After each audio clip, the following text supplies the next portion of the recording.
Pemirsa, welcome to my channel Future Prediction. Kali ini kita akan membahas tentang cyber Amerika dalam persiapan menghadapi cyber China. Simak kisahnya dalam video kami berikut ini.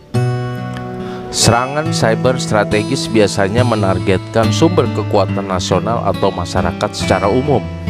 John Arquilla mendefinisikan perang cyber strategis sebagai sarana menyerang dengan cara yang sangat mahal dan mengganggu pada musuh tanpa terlebih dahulu mengalahkan kekuatan militer lawan di lapangan, di laut, atau di udara.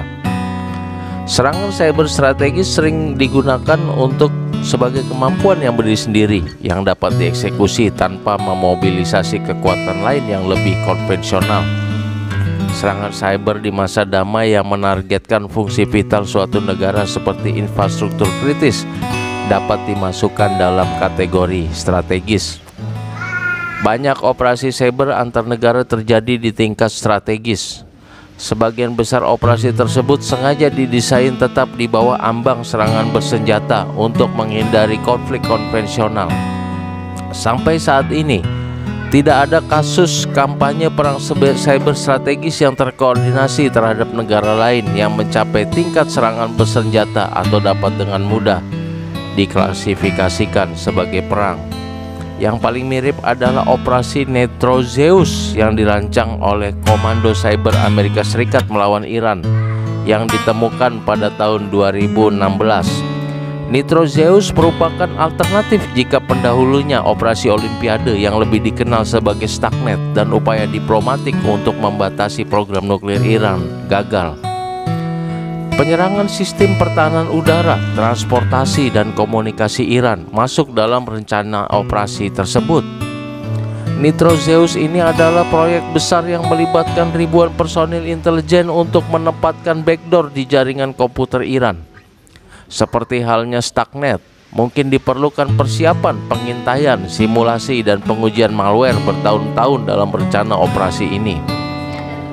Akademisi banyak yang berpendapat bahwa bahkan dalam perang, kemampuan strategis operasi siber militer sangat terbatas. Martin Libicki menyatakan bahwa serangan siber strategis tidak dapat digunakan secara efektif pada dua elemen kunci perang, yaitu melucuti senjata secara permanen atau merendahkan kekuatan konvensional musuh dan menduduki atau menguasai wilayah musuh. Masalah utama penggunaan cyber dalam perang adalah kemampuan cyber strategis sangat bergantung pada target. Penyerang perlu menyesuaikan kemampuan dan konfigurasi cyber yang mereka miliki dengan kondisi target. Sangat sulit untuk memiliki persediaan malware yang up to date karena malware harus selalu dibuat secara khusus berdasarkan kondisi sasaran. Oleh karena itu, malware yang menjadi senjata penyerang harus dibuat terlebih dahulu untuk mendukung perang. Dengan kata lain, memusnahkan seluruh negara dengan serangan cyber strategis membutuhkan upaya bersama dan simultan yang perlu dipersiapkan dan dipelihara terlebih dahulu secara matang. Target bernilai tinggi seperti infrastruktur kritis dan sistem kodal seringkali ditempatkan di cloud dan membutuhkan kemampuan khusus untuk mendapatkan aksesnya. Biasanya untuk mendapatkan akses tersebut, penyerang membutuhkan social engineering yang akan menghabiskan banyak waktu agar dapat mencapai sasaran.